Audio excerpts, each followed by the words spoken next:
гости. Приехал автомобиль Opel Omega 94 года. Opel Omega B с 2-литровым двигателем. Жалоба основная — это расход масла. Хотя он не такой большой, как многие. Ребята звонят мне, когда у них там расход масла. У многих он достигает спокойно литр на 1000 километров. Потому что автомобили уже старые и так далее. У данного агрегата расход на 10 тысяч примерно 3,5 литра масла. Единственная основная жалоба. И с утра есть небольшое постукивание, вроде как гидрокомпенсаторы, а может быть и не гидрокомпенсаторы. Автомобиль сейчас теплый, поэтому не знаю, слышим мы что-то или нет. Попросили разобрать, пересмотреть, сделать его. Как он сказал, это дачный его выручатель, он не хочет где-то на нем стать. Автомобиль не свежий, сделал он здесь уже все, коробку автомат отремонтировал. Хотя, редко когда я слышал, чтобы люди ремонтировали коробку автомат на данных автомобилях. Там всю ходовую перебрал, что-то там еще. Остался вопрос отремонтировать мотор и по-хорошему сделать электрику, потому что она здесь сыпется. Вот здесь например, можно увидеть, что рассыпалась изоляция, и вот он, экран торчит от датчика коленчатого вала. Вот это белое, там уже экран просто виднеется. Не знаю, сейчас получится показать или нет. Вот.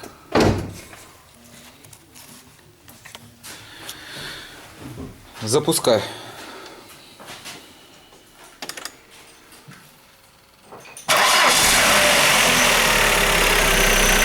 Завелась с полпинка, но автомобиль теплый, она постояла минут 20, где-то 30 всего после того, как приехала. Так, в принципе, я бы сказал, все хорошо. Да, видно дымление, когда он заезжал, особенно нагрузка, то есть он преодолевал порожек задним ходом. В этот момент немного поддымел мотор с выхлопной трубы.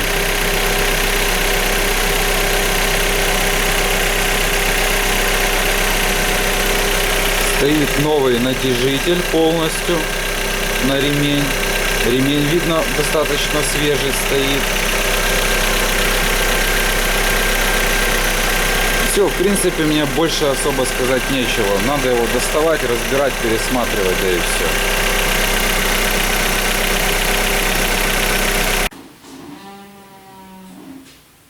Ну что ж, двигатель вытащили, закрепили на стенд. Грязный, конечно, подтекает прокладка клапанной крышки. Вот здесь вот таким вот образом закреплена катушка на каком-то мебельном конформате. Клапана выглядят внутри чистенько, впускные. Так.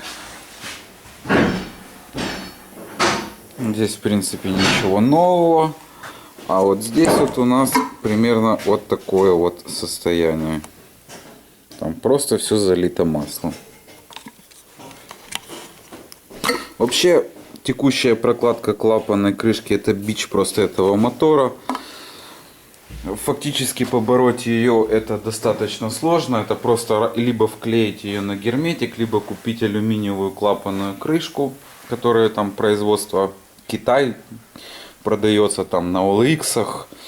Вот, ее ставят. Единственное, что ее не надо зажимать с усилием такое, как полагается, на эту крышку, потому что ихняя прокладка просто разрывается. Там, если не ошибаюсь, примерно 7 ньютон, 5 или 7 ньютон надо закручивать прокладку клапанной крышки. И в том случае, то есть фактически течи нет. Может где-то там запотевание, но нету такой сильной течи. То есть я боролся только полностью вклеивая ее на герметик, но если вам ее вдруг надо снять, это просто жопа. То есть просто лезвием по кругу ее надо вырезать. Лучше уже немножко пусть она сопливит, потому что, я же говорю, при демонтаже, который будет, это просто ужасно. Так, проверяем сразу метки. Должны они смотреть не друг напротив друга, как некоторые рассказывают. Вот здесь вот есть специальные места на клапанной крышке. Также проверяем сразу шкив. И видим тот момент, что помпа немножко неправильно установлена. Она не попала в свой выставочный паз вот здесь вот. В принципе, ничего страшного, но бывает тот момент, что когда помпа стоит вот так вот неправильно, проблема установить сам ремень ГРМ может быть.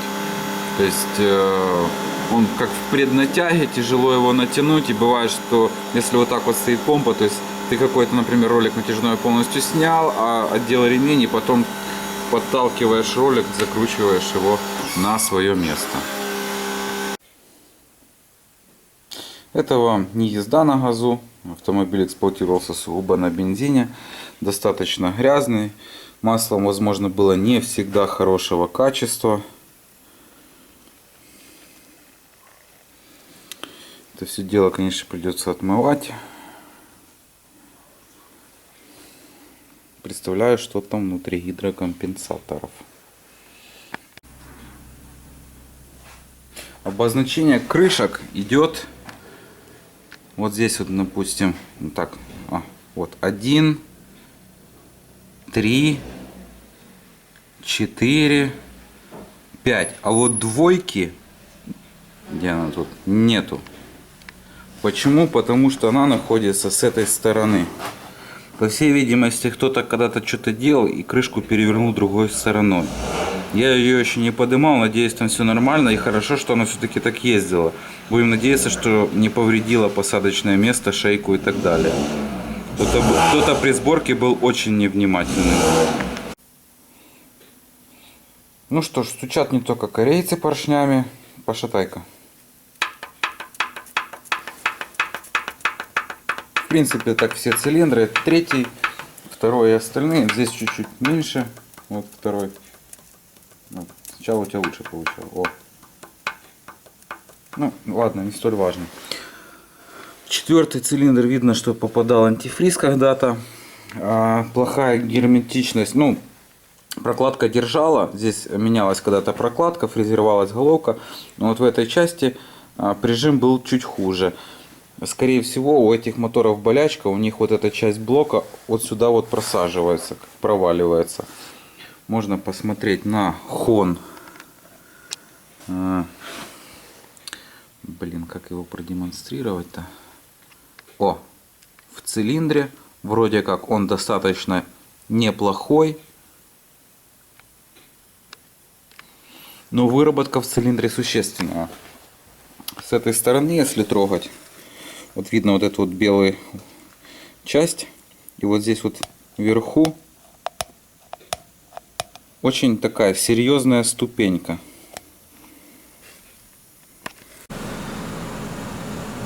Да, без слез не взглянешь на эти заросли и понимаешь, что мойки здесь просто немерено. Маслоотливная вот эта пластина, она идет же как и прокладка. То есть она продается вот так вот в сборе.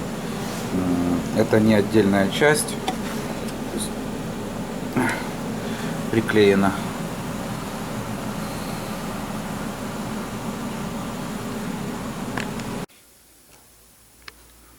Размер снятый с самого верха цилиндра, где не доходили кольца. Опускаюсь чуть-чуть ниже. И как вам такое? В самом верху чуть больше 20 соток. А если мы опустимся в середину, то там где-то у нас сколько? Смотрим через камеру. 3,5 соточки. Примерно. Это второй цилиндр, он самый изношенный. В нем ощущается самая большая ступенька. Даже несмотря на то, в каком говне работал масляный насос, но он пережил. Он пережил это. Даже не, вот мы видим вот эти потертости, но они тактильно не ощущаются. То есть просто как наработка. Достаточно, то есть хорошая гладкая поверхность. Даже, вот на шестерне, вот здесь вот, сейчас. Вот, видны полоски. Но опять же, то есть, несмотря вот как они переливаются, тактильно ни ногтем, ничем не ощущается, то есть какой-либо выработки. Удивительно. В выпускных седлах уже широкая фаска, куча мелких язвочек.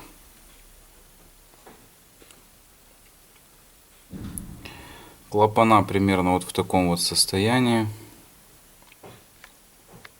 То есть, видим, там тоже есть раковины. Вот видны такие затемнения в виде прорывов.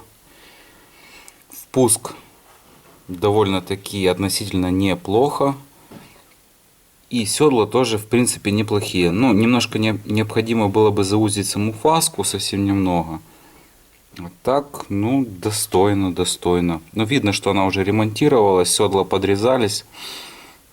Только, конечно, когда это было, это неизвестно. Вот еще раз выпуск. Направляющая в отличном состоянии. Сальники клапанов — это уже просто камушки. Это не сальники, это просто камни. Вообще не продавливается. Хрен его знает, сколько оно тут уже простояло.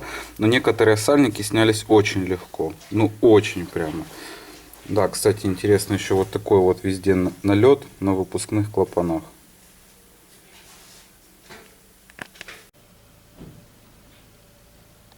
Блок пришел с расточки. Расточили его в ремонтный размер 0,5, так как он был в стандарте. А также отшлифовали плоскость. С плоскости снято 15 соток. Даже вот здесь вот осталось то, что нанес шлифовщик. Не смылось, когда мыли после расточки блок. Также выполнена шлифовка. Ханинговка цилиндров. Конечно, отмывать этот мотор — это просто что-то с чем-то. Он настолько внутри засранный в говне и все, что его даже как бы химия особо не берет. За десятилетия оно там просто наросло ужасно. Уложен коленчатый вал в блок. Шейки у коленчатого вала были отполированы. Можно посмотреть. Блестят. Также я попросил места под сальник полирнуть. Вот. Крутится он достаточно легко. Вот можно.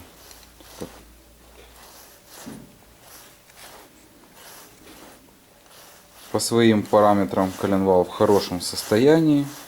Несмотря на свои года, неизвестно, сколько он отходил. Собран он на вкладышах Колбен. Стандартных. Вот.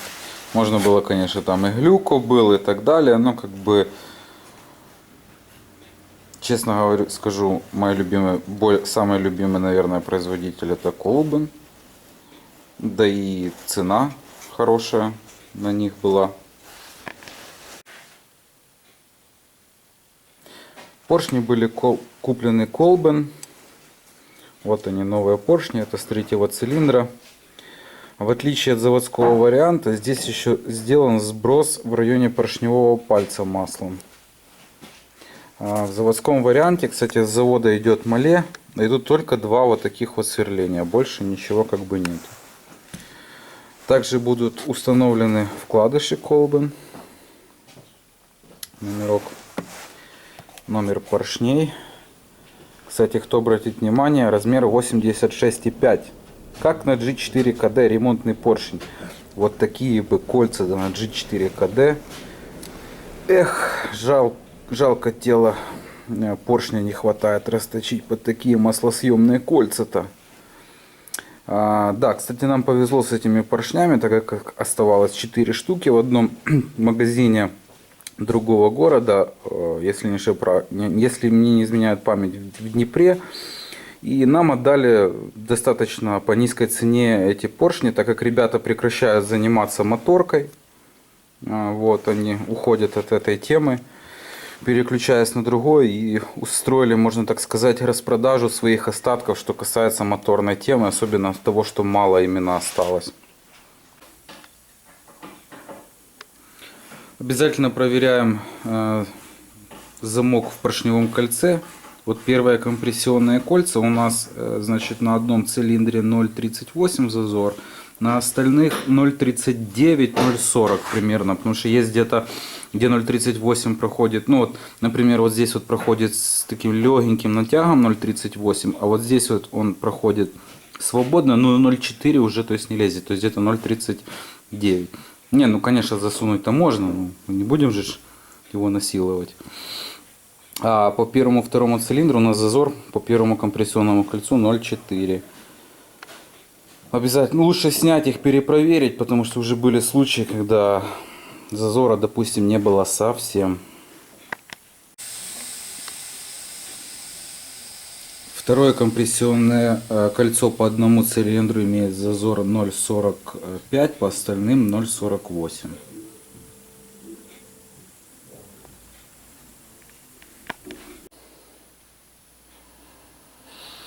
Собрана поршневая, как пометил росточник, а также по направлению, вот указано в сторону ГРМ, на поршнях указаны стрелки, ну, также и на остальных.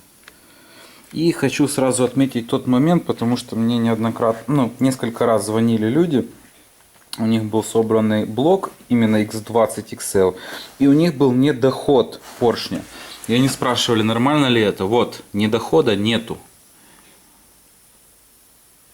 Если у вас недоход, у вас неправильно подобранные поршни. Это поршни от другой модели. И они чуть-чуть ниже по пальцу идут.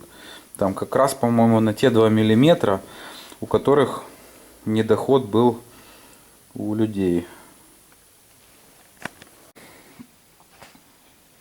Головка прошла механообработку. Была выполнена обработка седел в необходимых градусах. Впуск и выпуск. Также вот соседняя.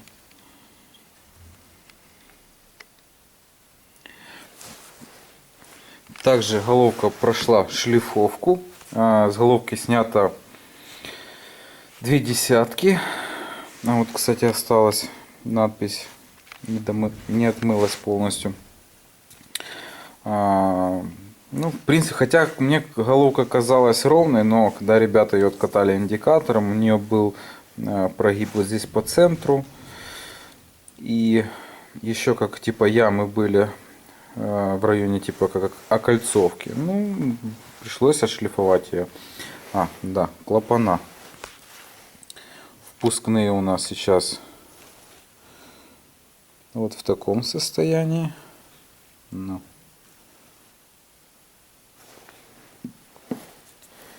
И выпускные в таком. Также отшлифованы. И будем сейчас собирать на новых сальниках клапанов фирмы Elring. Ну, у нас я покупил новый верхний набор весь фирмы Elring. Так получалось дешевле купить набор верхний и отдельно докупить там прокладку масляного насоса, поддона и сальник передний задний коленвала, чем покупать, ну, то есть полностью готовый набор.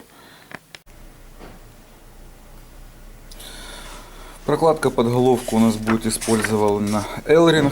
Вот вкладыш, который лежал вместе с ней с моментом затяжек. Да, придется попотеть с такой затяжкой. Так, вот сама прокладочка. И также новые болты этой же фирмы Elring. Ну, у нас, в принципе, что касается прокладок, почти все Elring, кроме заднего сальника коленвала. Он у нас фирмы Corteco.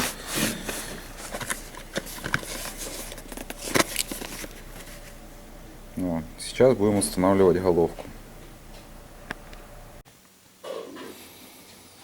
Собираю мотор, потихоньку вот уже готовлюсь ставить ГРМ.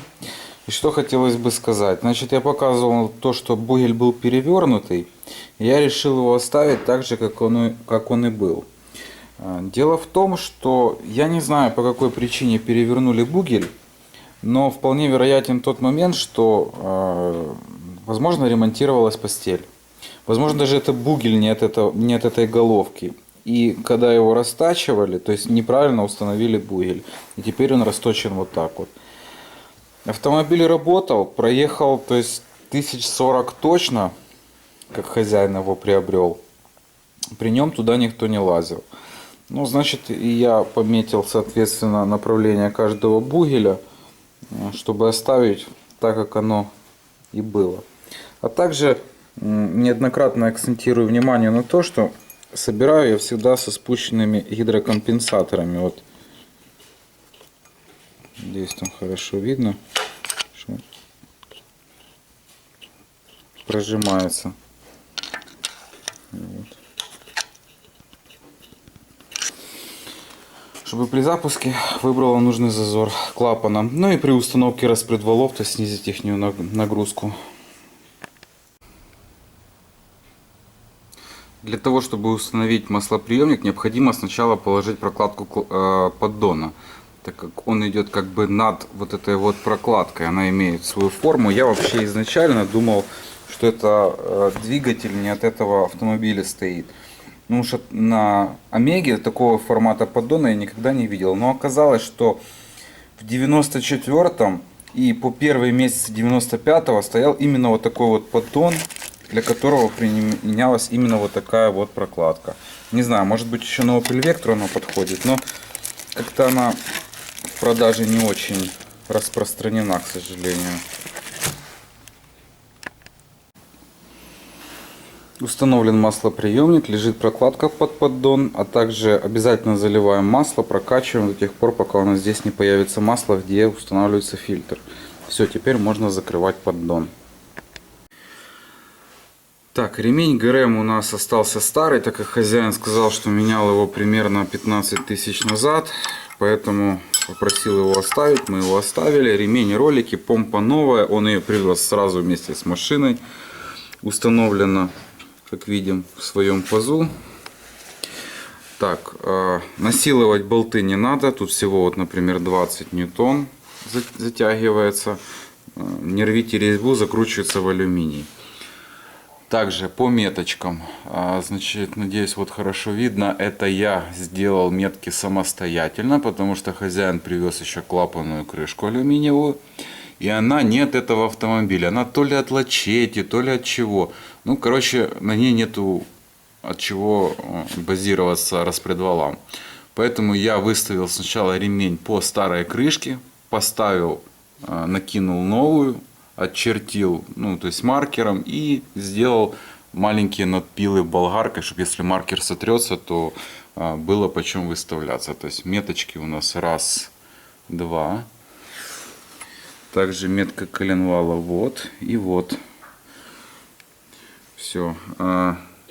Я уже прокручивал. Возвращается натяжной ролик постоянно в свое место. Так.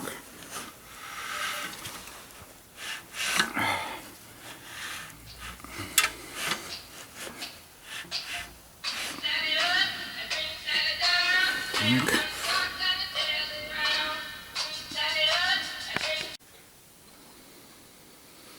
Вот он, собран агрегат уже. Как я говорил, что человек привез алюминиевую клапанную крышку, поставили. Также заменили вот этот задний кронштейн, потому что он весь был поломан, попилен там болгаркой. То есть его восстанавливать вообще никакого смысла я не видел. Там пытаться как-то эти резьбы восстановить и так далее. Новая катушка, ну, точнее с разборки человек привез катушку. Купили болты, закрепили как положено. Ну, как бы и все.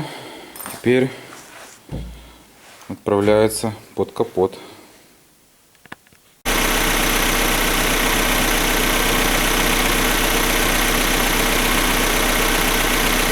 Вот и все. Двигатель готов. Есть, конечно, проблема по выхлопной трубе сечет.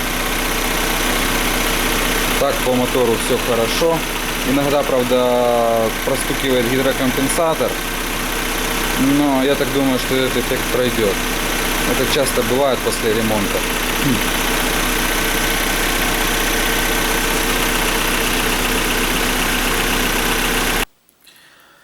Под конец видео хотелось бы подвести, можно так сказать, итог. Значит, спросив у владельца автомобиля, сколько ему в общем вылез весь этот ремонт, Значит, с учетом некоторых запчастей, просто не все покупал я. Помпу привез он вместе с автомобилем, клапанную крышку купил, привез. Кронштейн задний бэушный, бэушная катушка. Плюс все вот эти необходимые запчасти, которые покупал я, расточки, шлифовки, все в общем получилось ориентировочно 1370-80 долларов. Вот с маслом, антифризом, с новыми свечами, там свечные провода новые, ну вот весь итог. Конечно, как бы каждый решает сам, ремонтировать, не ремонтировать. Бэушный такой мотор стартует где-то от 400 до 600 долларов ориентировочно. Поэтому каждый решает сам. И тут как бы не некоторые детали, то есть остались целые, да, вот направляющие клапанов не пришлось менять, там масляный насос, в принципе, живой, там 4 с плюсом, 5 с минусом, такой спорный вариант, но как бы ходимый еще вариант масляного насоса. Вот и все. Поэтому на этом все. Всем спасибо за просмотр. До свидания. До новых встреч.